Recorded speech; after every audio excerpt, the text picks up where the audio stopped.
Baik, Assalamualaikum warahmatullahi wabarakatuh. Perkenalkan, nama saya Nofrianda Yuardi, NPM 18010055. Di sini saya akan mempresentasikan hasil telaah jurnal tentang bioteknologi bioproses, mana yang terhormat Bu Eris selaku dosen pengampu mata kuliah.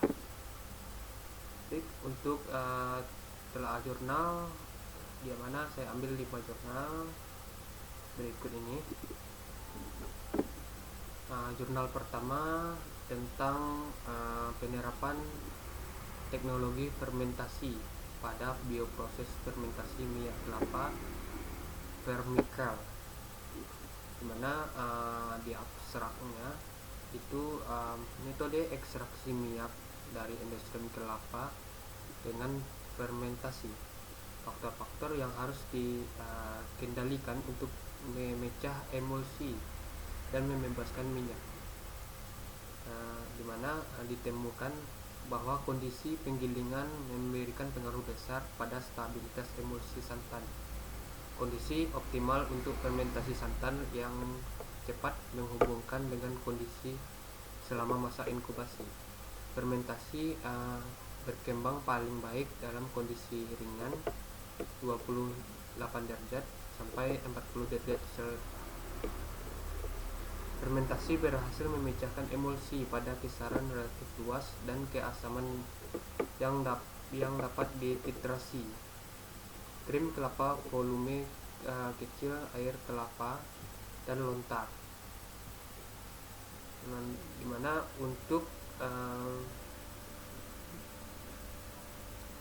beberapa galur yang digunakan itu spesies Bacillus, dimana yang di pre-inkubasi dalam air kelapa, gula, ekstrak tomat, media TCG. Metodenya, pada bagian minyak dan protein yang telah menggumpal selanjutnya dipanaskan selama 10 sampai 40 menit sebelum ampas minyak menjadi dimana berwarna kuning, dan selanjutnya disaring. Jika proses fermentasi berlangsung sempurna, maka proses pemanasan hanya membutuhkan waktu 10 menit per liter, di mana survei lapangan membuktikan proses pengolahan pemikel berjalan dengan baik, maka pemikel ini dapat disimpan selama hingga 2 tahun. Hasil pengujian menunjukkan bahwa fase air dan proses fermentasi sebelum dapat digunakan sebagai pengganti ragi pemikel. Hal ini berarti bahwa mikroba yang terlibat dalam proses fermentasi tersebut masih aktif. Hasil yang baik juga diperoleh apabila digunakan jenis kelapa tua yang matang di pohon, karena sangat membantu dalam proses pemisahan minyak sehingga hasilnya menjadi lebih baik dibanding kelapa matang biasa. Dimana kesimpulan yang dapat saya ambil di jurnal ini, penelitian ini membuktikan bahwa santan kelapa yang difermentasi menggunakan ragi maupun starter dari biakan murni bakteri, khususnya Gallus bacillus, dapat diproses menjadi vermikel bermutu tinggi dengan kadar kolesterol yang sangat rendah, sehingga dapat dipromosikan sebagai produk minyak kelapa bebas kolesterol. Jurnal yang kedua tentang rekayasa bioproses produksi bioetanol dari ubi kayu dengan teknik kokultur ragi Saccharomyces cerevisiae, dimana untuk tujuan dari penelitian ini untuk mendapatkan alternatif teknologi bioproses bioetanol produksi dari singkong menggunakan teknik kultur bersama ragi tempe dan bakteri dan Saccharomyces cerevisiae. Proses produksi bioetanol dapat dilakukan melalui konversi bahan baku dengan memanfaatkan mikroba yang sesuai. Selama ini mikroba yang dipergunakan dalam proses fermentasi umumnya adalah kultur tunggal monokultur Saccharomyces cerevisidae. Di mana metode penelitian yang pertama persiapan substrat. Ubi kayu dikupas dan dicuci sampai bersih, kemudian diparut. Parutan ubi kayu kemudian dihidrolisis secara enzimatis. Lalu persiapan kultur ragi tempe dan Saccharomyces cerevisidae, ragi, tape, dan isolat es cerevisidae dengan konsentrasi masing-masing 5%. Dibutuhkan pada media yang terdiri dari glukosa 10 gram per liter dan yeast ekstraknya 1 gram per liter. Menggunakan zat KH2PO4 0,1 gram per liter, MgSO4 7H2O 0,01 gram per liter dan NH4 2SO4 0,1 gram per liter di dalam Erlenmeyer 200 ml. Proses fermentasi. Proses fermentasi menggunakan sistem BAT pada gelas Erlenmeyer 500 ml dengan volume substrat 250 ml. Di mana hasil dari penelitian ini adanya perbedaan penurunan pH awal fermentasi menunjukkan bahwa selama proses fermentasi selain terbentuknya alkohol juga terbentuknya senyawa asam.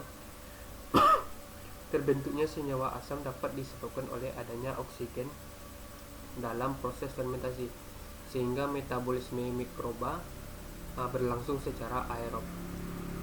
Kesimpulan, menggunakan teknik kokultur dalam proses fermentasi untuk memproduksi bioetanol memberikan hasil yang lebih baik daripada penggunaan kultur tunggal, ragi tempe maupun kultur murni es cerevisidae. Teknik kokultur memberikan hasil terbaik dalam perlakuan proses fermentasi dengan pemberian ragi tape untuk 1 hari pertama dan dilanjutkan dengan pemberian kultur es cerevisidae untuk 2 hari berikutnya.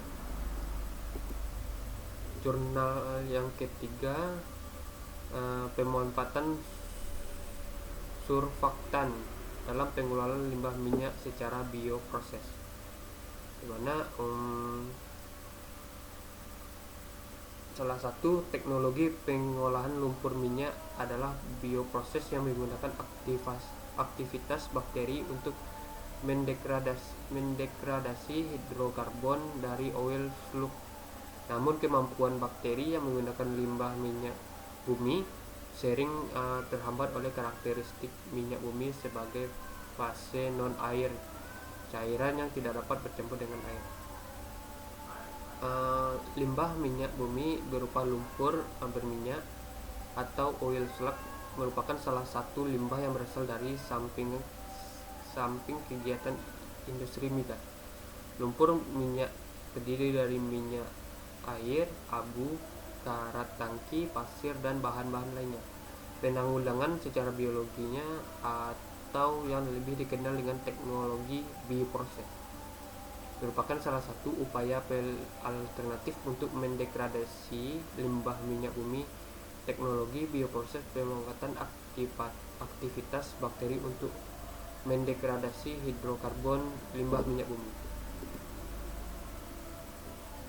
Metodenya, yang pertama, preparasi kultur bakteri.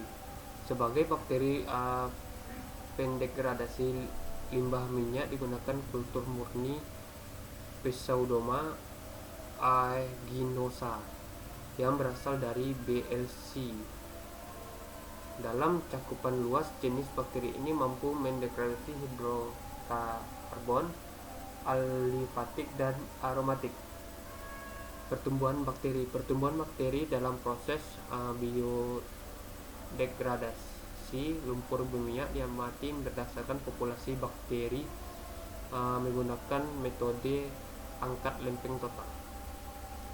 Uji biodegradasi hidrokarbon. Dari hasil pengujian tahap pertama terlihat bahwa penambahan yang kedua sulfaktan nionik mampu meningkatkan biodegradasi hidrokarbon lumpur minyak. Presentasi degradasi hidrokarbon dengan penambahan reodol TSW 120 volt lebih tinggi dibandingkan penambahan emulsogen. Hal ini menunjukkan bahwa sulfaktan reodol di samping berfungsi sebagai dispersan juga berfungsi sebagai solubilizer yang meningkatkan kelarutan minyak di dalam air. Di mana presentasi hidrokarbon limbah minyak yang terdegradasi penambahan reodol TSW 110 volt dapat slurry bioether meningkatkan bila dilakukan pada suhu inkubasi 37 derajat Celcius. Desain sistem slurry bioreaktor yang lebih sesuai dan lebih lengkap seperti penambahan agitasi dan variasi kondisi operasi perlu dikaji lebih lanjut guna meningkatkan hasil biodegradasi hidrokarbon.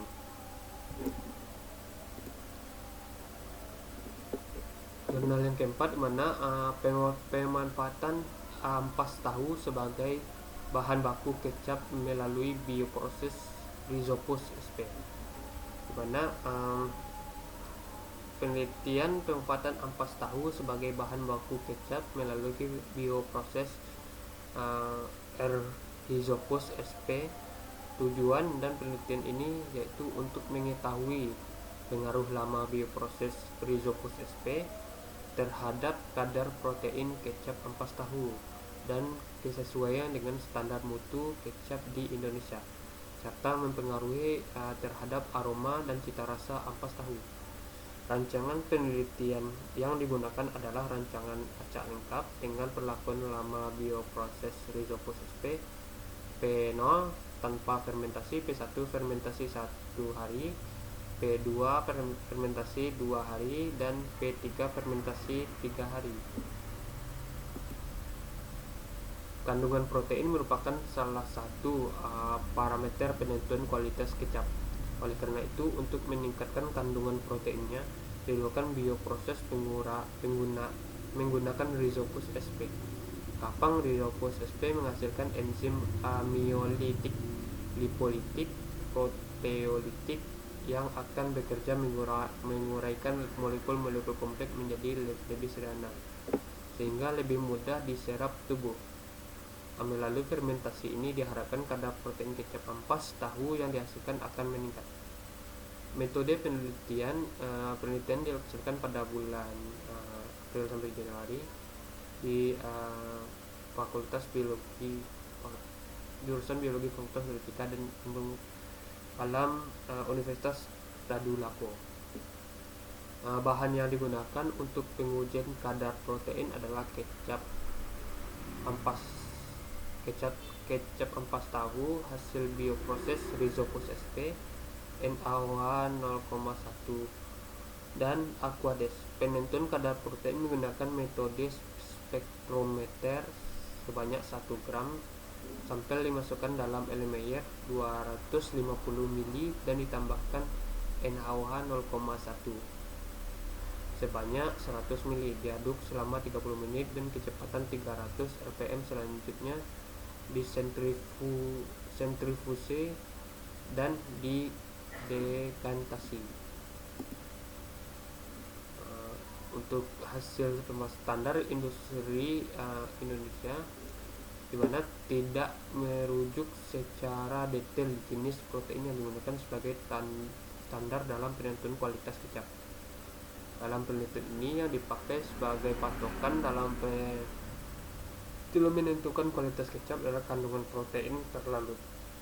Kecap ampas tahu hasil bioproses Rhizopus sp telah sesuai dengan standar yang ditetapkan, yang yaitu kualitas pertama di mana kadar protein minimal 6%. Kadar protein yang terdapat dalam kecap ampas tahu dipengaruhi oleh fermentasi Rhizopus sp menyatakan bahwa adanya enzim proteolitik menyebabkan degradasi protein kedelai menjadi asam amino, sehingga protein terlarut meningkat dari 0,5 menjadi 2,5% dan mengalami peningkatan dalam 2 hari fermentasi, yaitu 1,02 menjadi 50,96. Kesimpulan, bioproses Rhizopus sp berpengaruh nyata pada kadar protein kecap ampas tahu dan mengalami peningkatan selama proses fermentasi. Dalam perlakuan terbaik adalah fermentasi selama 2 hari atau perlakuan kedua. Kecap ampas tahu hasil bioproses Rhizopus sp telah memenuhi syarat SSI, yaitu standar kualitas pertama, di mana kadar protein 6,45%, 7,29% dan 7,52%. Fermentasi Rhizopus sp berpengaruh pada tingkat kesukaan terhadap aroma, tetapi tidak berpengaruh pada cita rasa. Jurnal yang kelima, pemanfaatan ampas tahu sebagai bahan baku kecap melalui bioproses Rhizopus sp, di mana kandungan protein merupakan salah satu parameter menentukan kualitas kecap. Oleh karena itu, untuk meningkatkan kandungan protein dilakukan bioproses menggunakan Rhizopus sp kapang Rhizopus, menghasilkan enzim amiotik, lipotik, proteolitik yang akan bekerja mengurai molekul-molekul sederhana. Melalui fermentasi diharapkan kadar protein kecap ampas tahu yang dihasilkan akan meningkat.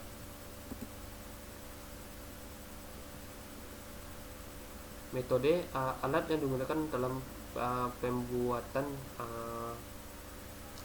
kecap ampas tahu yaitu wadah fermentasi, kompor panci, rebus, tampah, timbang, blender, kain, penyaring, aluminium foil, botol kemasan, autoclave, dan plastik. Bahan yang dibutuhkan dalam proses pembuatan kecap dari ampas tahu: inkulum Rhizopus sp, garam, air, bumbu kecap yaitu gula jawa, bawang putih, keluak, serai, daun salam, dan jeruk.